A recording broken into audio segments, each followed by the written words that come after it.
There is a photograph taken at London's Heathrow Airport in April 1963. Olivia de Havilland, two-time Oscar winner, Hollywood legend, stands on the tarmac holding her teenage son's hand. It is a completely ordinary travel photograph. Nothing in it suggests what is already quietly unfolding inside that boy's body, or what it would eventually cost both of them.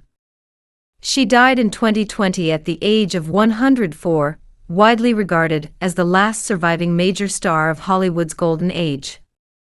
2 Academy Awards, a landmark legal victory that changed entertainment law forever, a century of living, and behind all of it, 2 children whose stories most people never heard. A son who fought the long aftermath of a disease diagnosed in his teenage years, a daughter who chose privacy so completely that most of the world barely knew she existed. Both of them shaped in ways visible and invisible by the woman at the center of it all. Before we get into either of those, we need to go back to the beginning. Segment 10. The woman behind the legend. To understand Olivia de Havilland's children, you have to first understand who their mother was. Not the version on the screen, but the version that existed between the films and after the cameras stopped rolling. She was born on July 1, 1916, in Tokyo, Japan, to a British father and an English mother. Her father, Walter de Havilland, was a patent attorney who had come to Japan for work. Her mother, Lillian, was a trained stage actress with a formidable personality and strong opinions about how her daughters should be raised.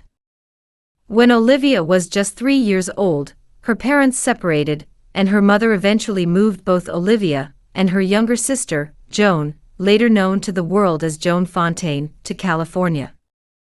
Her father stayed behind in Japan and largely removed himself from their lives. The 2 girls were raised almost entirely by their mother. The 2 sisters grew up in Saratoga, a small town in the Santa Clara Valley, about 50 miles south of San Francisco. It was a quiet, relatively ordinary upbringing for 2 girls who would both go on to win Academy Awards. Olivia was the elder by about 15 months, and from childhood, the dynamic between the 2 sisters carried a competitive edge that never fully went away. By her teenage years, Olivia had already begun acting in local theater, displaying a natural talent and a seriousness about the craft that set her apart. When Austrian director Max Reinhardt came to California in 1934 to stage a production of A Midsummer Night's Dream, at the Hollywood Bowl, an 18-year-old Olivia was offered a role as an understudy. When both the lead and the first understudy dropped out just before opening night, she stepped in and played Hermia. Reinhardt was so impressed that he brought her along for the Warner Brothers film version in 1935. That was how it began. Through the late 1930s and into the 1940s, she became one of Warner Brothers' most prominent leading ladies, often appearing alongside Errol Flynn in adventure films like Captain Blood and The Adventures of Robin Hood. The 2 had an undeniable chemistry on screen, and their pairing was enormously popular with audiences. But Olivia was always after something more substantial, and the studio kept assigning her the same type of role, the soft-hearted love interest, the gentle companion, the woman who waited while the men had all the adventure. She found it limiting and said so. Her frustration eventually led to a legal battle that would define her legacy almost as much as her actual films. In 1943, she took Warner Brothers to court, arguing that the studio had unlawfully extended her contract by adding suspension periods onto the original 7-year term. It was a genuinely courageous move. Other major stars, including Bette Davis, had tried and failed to challenge the studio system in similar ways. Olivia succeeded. The ruling that came from her case, still known today as the de Havilland Law, fundamentally limited how studios could bind actors to long-term contracts. It changed the balance of power in Hollywood in ways that benefited performers for generations afterward. Her dramatic work in the years that followed earned her 5 Academy Award nominations and 2 wins, 4 to each his own in 1946 and The Heiress in 1949.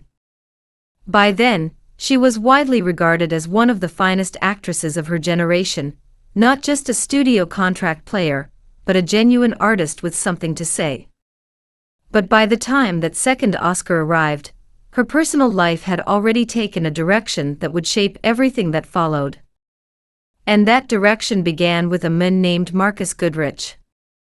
Segment 9. The First Marriage, Marcus Goodrich.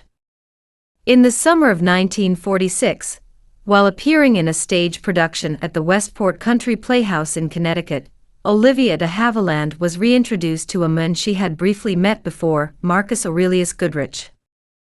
Goodrich was 18 years her senior, born in 1897 in San Antonio, Texas. He was a U.S. Navy veteran, a journalist, and the author of a critically admired 1941 novel called Delilah, set aboard a Navy destroyer. The book had earned serious literary praise, which gave Goodrich a certain standing in intellectual circles, and he wore that standing with obvious pride. He was intense, well-read, and opinionated in a way that some found magnetic and others found exhausting. He had, in fact, already been married 4 times before he met Olivia, to 4 different women across 2 decades, which said something about how he operated in close quarters. When her sister, Joan Fontaine, heard about the relationship, she was not subtle in her skepticism, remarking that all she knew about the man was that he had had 4 wives and written 1 book, and that it was a pity it wasn't the other way around. That comment deepened the already troubled rift between the 2 sisters in ways that would take years to even partially heal. Olivia, for her part, moved forward. She and Goodrich were married on August 26, 1946, the same day she opened in her Connecticut stage production. The speed of the marriage, only 3 weeks after they reconnected, was notable. Whatever drew her to him, it drew her quickly. For a few years, the marriage seemed to function on the surface. She continued making films, including some of the most acclaimed work of her career, The Snake Pit in 1948, The Heiress in 1949. He continued writing, or attempting to, but the household had an atmosphere shaped largely by Goodrich's temperament, which those around them described as unpredictable and domineering. He was not an easy man to live with, and the tension in the home increased steadily over the years. His controlling behavior extended not just toward his wife, but toward their son, as well, something that was noted by those close to the family. It is worth pausing on that detail, that the controlling atmosphere in the Goodrich household touched Benjamin, too. He was a small child during the worst of it. Children absorb what is around them, even when adults believe they are shielding them. Whatever Benjamin took from those early years, he carried it with him as he grew. When Olivia filed for divorce in 1952, the language in her legal suit was striking. She stated that Goodrich had pursued a course of cruel treatment, and had inflicted grievous physical and mental suffering upon her without provocation or excuse. The divorce became final the following year. Their son, Benjamin Briggs Goodrich, had been born on September 27, 1949, the same year Olivia won her second Oscar for The Heiress. He came into the world in Los Angeles to parents whose marriage was already under serious strain. He was 3 years old when the split became official, and just as that first chapter closed, a second one was about to open in Paris, of all places, thanks to a persistent stranger with a camera and a press pass. Segment 8. The Second Marriage, Pierre Galanti. In 1953, Olivia was newly divorced and making her way through the world as a single mother with a young son. She brought Benjamin to the Cannes Film Festival that year, and it was there, on the French Riviera, that she first noticed a man watching her. Not in an intrusive way, more like someone trying to work up the courage to say something. His name was Pierre Galanti. He was the executive editor of Paris Match, France's most widely read illustrated news magazine, and by most accounts, a man of considerable charm. He had been assigned to cover Cannes, and found himself drawn to de Havilland in a way that apparently made concentration on the actual film festival rather difficult. He was 10 years older than Olivia, and unlike Marcus Goodrich, his reputation among those who knew him was that of a warm and genuinely sociable person, someone who moved easily through the world and made the people around him comfortable. Galante pursued her openly and persistently after that encounter, and eventually she agreed to see him. The courtship worked. On April 2, 1955, they married, and Olivia de Havilland relocated to Paris, a city that would remain her home for the rest of her long life. She settled into a home near the Bois de Boulogne, the large park on the western edge of the city, and began building a life there that was genuinely separate from Hollywood. She would make films occasionally in the years ahead, but Paris was now the center of gravity. Their daughter, Giselle Galante, was born on July 18, 1956. She was born into a more stable household than Benjamin had been, at least in the early years. Olivia was 40 years old at the time of Giselle's birth, an age that, in the 1950s, was considered quite late to be having a child. Benjamin was 6 years old when his half-sister arrived, old enough to be aware of the new shape of the family, but young enough to adapt to it. For a time, the family lived a genuinely Parisian life. Olivia had left the intensity of the Hollywood studio system behind, and had settled into an existence that revolved around her children, her marriage, and selective film work. Paris gave her something California never had, a degree of privacy, and an identity that wasn't entirely constructed around her status as a film star. She was a resident of the city, a mother, a wife. She took that seriously. But the marriage to Pierre Galante did not ultimately hold, either. The couple separated in 1962, though they chose, for the sake of Giselle, to wait until 1979 to finalize the divorce. It was an unusual arrangement, born of an obvious concern for their daughter's stability. Giselle was 6 when her parents separated, and 23 when the divorce was finally made official. Whatever the strains between Olivia and Pierre, they had decided early on that Giselle did not need to carry the weight of a broken home while she was still a child. Even after they separated, they remained close enough that when Galante was diagnosed with lung cancer in his later years, Olivia was the one who looked after him. He died in 1998, having spent his final years with his ex-wife nearby, a testament to something durable that had survived the end of the marriage. So by the time Giselle was grown, she had experienced something fairly unusual, parents who no longer lived as husband and wife, but who clearly still cared about each other's well-being. That shaped her in particular ways, but it was Olivia's son, Benjamin, who carried a heavier story, and it had already begun years before anyone in the family fully understood its weight. Segment 7. Benjamin, the diagnosis. Benjamin Goodrich grew up with his mother in Paris after her move there in the mid-1950s. He attended school in France, was raised in the Episcopal Church, his father's faith at his mother's intention, and by all accounts, was an intelligent, quietly driven young man. The photographs from his childhood and early teenage years show a boy who looks comfortable in his own skin, often at his mother's side in airports and at public events, seemingly unfazed by her fame. He grew up speaking French and English, moving between cultures with the ease that comes from being genuinely formed by both. He was close with Olivia.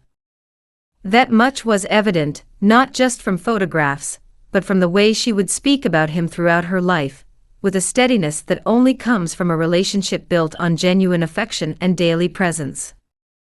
What happened next began at age 19, when Benjamin received a diagnosis that no one in the family had seen coming. Hodgkin's lymphoma. Hodgkin's disease, as it was more commonly called at the time, is a cancer of the lymphatic system. In the late 1960s, when Benjamin was diagnosed, medical understanding of the disease had advanced considerably compared to earlier decades. Treatments existed and survival rates were improving. But the treatment protocols of that era, while effective at attacking the cancer, came with consequences that doctors were only beginning to fully understand. The therapies used to fight Hodgkin's could, over time, place enormous stress on the heart and other organs.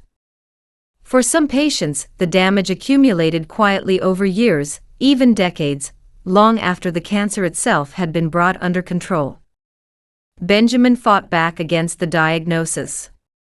He didn't retreat from his ambitions. After his treatment, he returned to academics and eventually earned a degree, and later a master's, from the University of Texas, an institution he had a particular connection to, given his father's deep Texas roots. His great-great-grandfather, also named Benjamin Briggs Goodrich, had been among the signatories of the Texas Declaration of Independence in 1836, a piece of American history that gave the family name a certain gravity.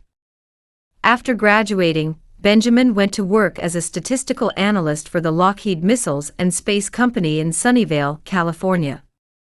It was serious, technical work, numbers and trajectories and aerospace logistics, a world away from his mother's Hollywood legacy, but one he had clearly built on his own terms.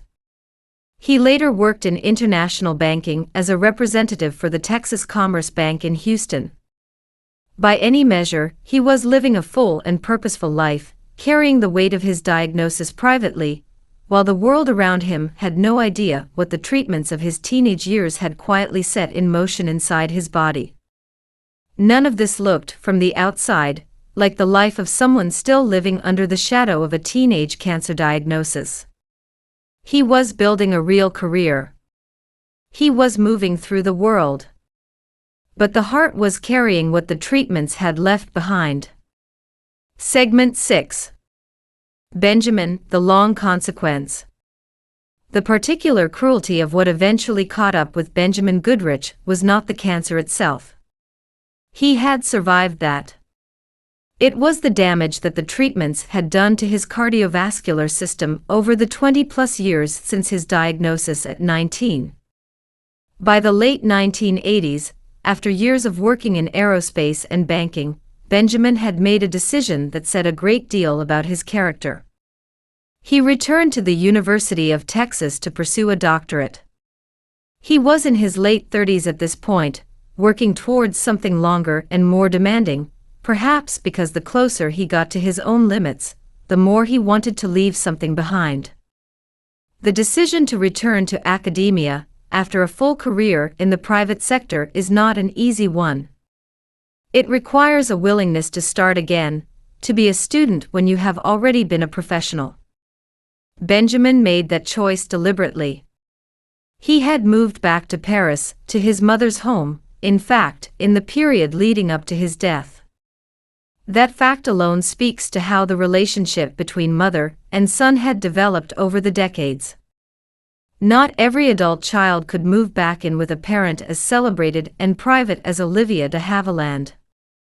Not every mother would have it that way.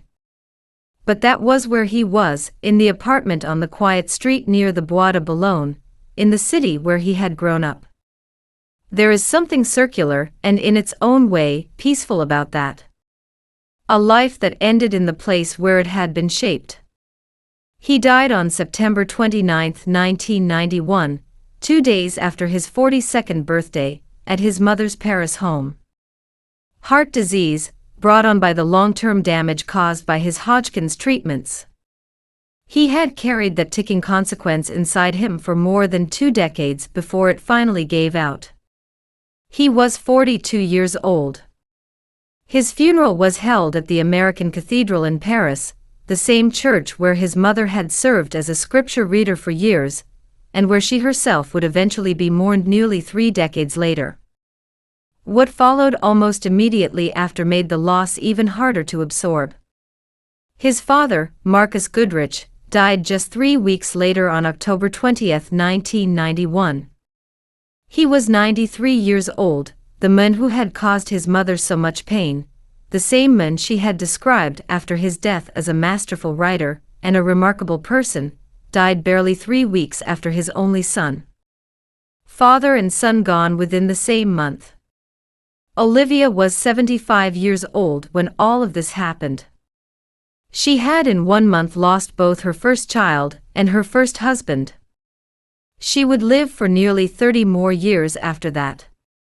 There is something deeply unusual about outliving your child by 3 decades, about continuing to live in the same Paris apartment where your son spent his final months, about going on to receive honors, give interviews, and attend events, all while carrying that particular weight. She never spoke extensively in public about Benjamin's death. She was not a person who weaponized grief for attention, but those who knew her understood that his absence had changed the texture of her later years in ways that no award or honor could touch. And her daughter, watching all of this, had already quietly chosen a very different path through the world. Segment 5. Giselle, the Quiet Life. If Benjamin's story is defined by a diagnosis and its long shadow, Giselle Galanti's story is defined mostly by deliberate absence, her near-total withdrawal from the public world her mother inhabited. Born in Paris on July 18, 1956, Giselle grew up in the city that had become her mother's home. She was the daughter of Pierre Galanti, the French journalist, and she inherited something of his professional sensibility. She did not go into acting. She did not pursue a career that placed her in front of cameras or audiences. Instead, she studied law at the Université de Droit de Nanterre School of Law in Paris, a rigorous academic training, and then transitioned into journalism, working as a reporter for both French and American outlets. It was, in a meaningful sense, a career that combined both parents, her father's professional world and her mother's ability to move between French and American cultures. She built it quietly, without fanfare. Giselle married twice. Her first marriage was to Edward Roy Broider. That union ended in April 2006 with his death after less than a year of marriage. Her second marriage was to Andrew Cholak on September 18, 2011. She has no children, which means that when Olivia de Havilland died in July 2020 at the age of 104, she left behind no grandchildren. The line, after all of that history, simply stops there. What is known about Giselle's relationship with her mother speaks to a genuine closeness that deepened as both women aged. When Olivia was appointed Dame Commander of the Order of the British Empire in June 2017, at the age of 101, and received her honor from the British ambassador to France at her Paris apartment in March 2018, Giselle was at her side. At the time of her mother's death in 2020, it was Giselle who handled the estate and the many details that come with the passing of someone who had been famous for over 80 years. She has spoken with genuine warmth about her mother, noting in one interview that Olivia had tremendous respect for her fans and answered nearly every letter she received, and that Giselle herself had often helped her do so. After Olivia's death, Giselle oversaw the auction of her mother's personal effects and Hollywood mementos, including items that had belonged to Bette Davis, one of Olivia's closest lifelong friends, and artifacts from collaborations that stretched all the way back to the 1930s. Giselle specifically requested that a portion of the proceeds from her mother's estate be donated to the American Cathedral in Paris, a place that had been deeply meaningful to Olivia for decades. That detail, donating to the cathedral, says something. Olivia had been one of the first women to read scripture publicly at the cathedral back in the 1970s. She had been on the regular rotation for readings on major religious occasions well into her 90s. The cathedral was where, in 1991, Benjamin's funeral services had been held. It was a building that held both grief and devotion in the same walls. Giselle understood that. She carried it forward. Segment 4. The household they grew up in. There is a question that doesn't get asked often enough when people discuss Olivia de Havilland's later life, and it is this. What was it actually like to grow up as her child? Benjamin and Giselle had a mother who was one of the most recognizable women in the world for the first several decades of their lives, someone who received standing ovations at the Academy Awards in 2003, her final appearance there, simply by walking onto the stage, someone who was still reading scripture at a cathedral in Paris into her 90s, and who, at 101, became the oldest woman ever to receive the Dame Commander title from the British Crown. That is an enormous presence to grow up alongside, and yet the evidence suggests that both children navigated it in reasonably healthy ways. Benjamin by building a technical career in aerospace and academia, Giselle by stepping into journalism and maintaining a private family life. Neither of them seemed to be running away from something. They just made choices. But Olivia had also, as a mother, made deliberate choices about how she raised them. She had deliberately raised Benjamin in the Episcopal Church and Giselle in the Roman Catholic faith, each child in the religion of their respective father. That level of intentionality, of thinking carefully about what each child specifically needed, suggests a mother who was paying attention even when the world was also demanding enormous amounts of her attention. It is worth noting, too, that both children grew up in Paris rather than in Hollywood. That was not an accident. After her move there in the mid-1950s, Olivia built her life at a deliberate distance from the machinery of the American film industry. Her children went to school in France. They grew up bilingual. They understood French culture from the inside, not as outsiders looking in. Benjamin carried that in the way he moved through the world, the Texas family roots, the Parisian childhood, the American university years, a genuinely international sensibility built from a genuinely international life. Giselle, perhaps even more so.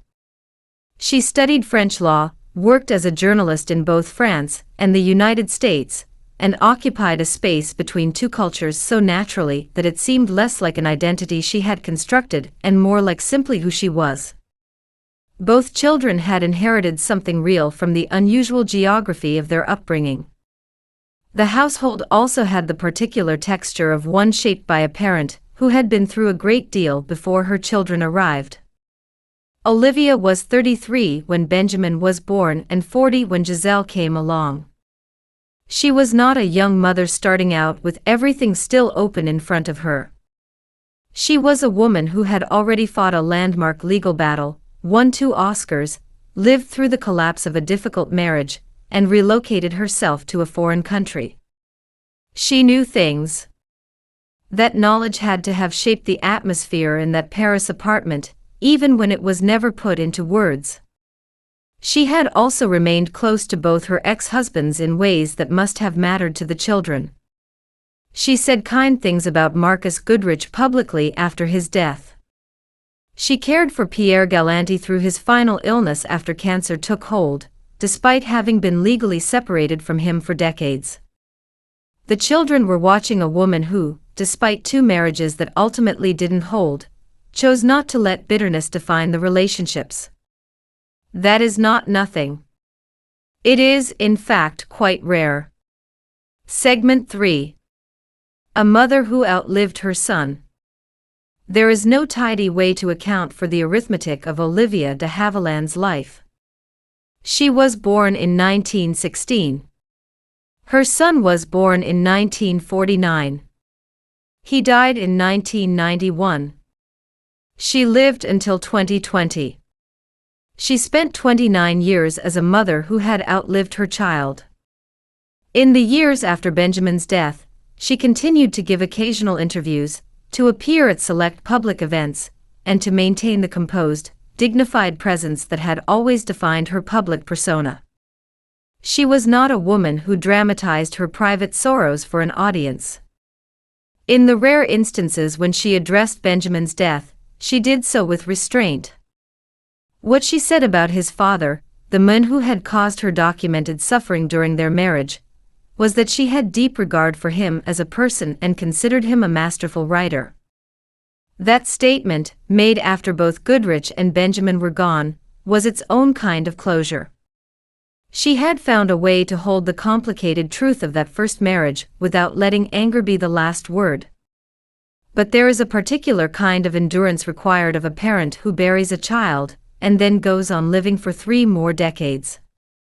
The world expects you to absorb it, to carry it without letting it show too obviously, and then to continue being whoever the world needs you to be. Olivia de Havilland did exactly that. She continued being Olivia de Havilland, the actress, the icon, the dame, the woman who had once taken Hollywood's most powerful studio to court and won. None of that erased what September 1991 had taken from her. The fact that her son died in her own home, that she had been there, nearby, in the weeks and months leading up to it, gives the loss a particular kind of intimacy that is easy to gloss over when you read it in a brief biography. He had come back to Paris.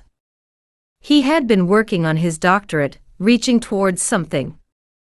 She had been his mother until the very last moment. Whatever conversations passed between them in those final months, they happened in a Paris apartment on a quiet street near the Bois de Boulogne, out of sight of the cameras and the award ceremonies and the retrospectives. And then his father died 3 weeks later. And whatever complicated feelings she had about Marcus Goodrich, the difficult first husband, the source of documented suffering during their marriage, the man she later described as a remarkable person, those had to be processed at the same time, in the same grief-saturated weeks. She was 75 years old. She handled it the way she had handled everything else in her life, by continuing to exist, and to do so with as much grace as she could manage. Segment 2. The final years and what was left behind. Olivia de Havilland spent her last years in the same Paris apartment she had lived in for decades. The city had been her home for longer than most people had known her as a film star. It was the place where she had raised both her children, where she had cared for Pierre Galanti at the end of his life, where Benjamin had come back to in his final months, and where, on July 26, 2020, she died quietly in her sleep. She was 104 years old. In her final decade, she had largely withdrawn from public life, but remained mentally sharp and engaged with the world around her. She had continued reading, continued corresponding with people who mattered to her, and continued attending services at the American Cathedral, which had been a constant presence in her Parisian life since the 1970s. She had been one of the first women to serve as a reader there, reading scripture aloud to the congregation, and the practice had stayed with her across decades. There was something fitting about that. A woman who had spent her professional life giving voice to other people's words had, in her private life, found deep meaning in giving voice to words that carried a different kind of weight entirely. Her funeral was held at the American Cathedral in Paris, the same building where her son's services had been held 29 years earlier. She was cremated and her ashes were placed in the crematorium at Père Lachaise, the famous Parisian cemetery that holds so many of history's most significant figures. Plans were made for her ashes to eventually be transferred to a family burial place on the British island of Guernsey, a nod to the English family roots her father had carried with him when he first moved to Japan decades before she was born. Giselle survived her. She was in her 60s when her mother died, and she stepped into the work of settling the estate and preserving the legacy with the careful attention of someone who had spent a lifetime watching how her mother lived. In one of her most telling comments in the period after Olivia's death, she noted that her mother had answered nearly every fan letter she ever received, and that she, Giselle, had sat beside her helping with the responses. That image, a 90-something Olivia de Havilland at a table in her Paris apartment working through letters from strangers with her daughter helping alongside her, is somehow more revealing than any of the awards or legal battles or famous film roles. It is an image of a woman who, to the very end, took her relationships seriously, with her fans, with her faith, with her family. She had won 2 Oscars. She had changed entertainment law. She had been appointed a Dame of the British Empire at 101. She had appeared in Gone with the Wind, and watched the world change around her for a century. And she had also sat in a Paris apartment in 1991 in the week after her son's death, and had to find a way to keep getting up in the morning. Both of those things are true. The second one is not less important than the first. Segment 1. Looking back. When you lay out the full picture of what happened to Olivia de Havilland's 2 children, certain things stand out. Benjamin Briggs Goodrich was diagnosed with Hodgkin's lymphoma at 19, and spent the next 2 decades building a genuinely accomplished life, academic, professional, multilingual, international, before the long-term damage from his treatment caught up with him at 42. He died on his birthday. He died in his mother's home. His father followed him out of the world 3 weeks later. 2 generations gone in a single month. He never married, as far as the record shows, and left behind no children of his own. The Goodrich line that had run from the Texas Declaration of Independence, through a Navy novelist to a statistical analyst working on his doctorate in Paris, simply ended there, quietly, in a Paris apartment. Giselle Galante-Cholac is still alive. She is in her late 60s. She built a career in journalism, married twice, and has no children. She is the last person on earth who knew Olivia de Havilland as a mother rather than as an icon. That is an unusual position to occupy, to be the sole remaining keeper of the private version of a very famous life. She has carried it with evident care, and without any apparent interest in the spotlight her mother occupied so naturally for so many decades. What both children had in common was a mother who was extraordinarily present in the way she chose to remain close to them, regardless of what else was happening in her professional life or in the aftermath of her marriages. She moved to Paris and stayed there. She raised her children in the city, where she had chosen to build her real life. She did not farm out the emotional labor of parenting to someone else while she pursued her career. When her son came back to Paris in his final months, she was there. When her daughter needed her mother by her side for a ceremony at 101, she was there. That does not make her a saint, and the children of famous parents carry burdens that are hard to fully quantify. But it does mean something that both Benjamin and Giselle grew into people who seemed, by all available evidence, to genuinely like and respect their mother, not merely love her out of obligation, but actually want to be around her and to carry what she stood for into whatever came after she was gone. In the end, the story of Olivia de Havilland's children is not a story of dramatic scandal or tabloid spectacle. It is something quieter and more lasting than that. It is the story of a woman who survived an enormous amount, professionally, personally, medically, and who, through all of it, kept showing up for the people who mattered most to her. She outlived most of them. That is its own kind of weight. But she showed up every time for as long as she could. If you enjoyed this video, please like and subscribe to our channel so you never miss out on more fascinating stories.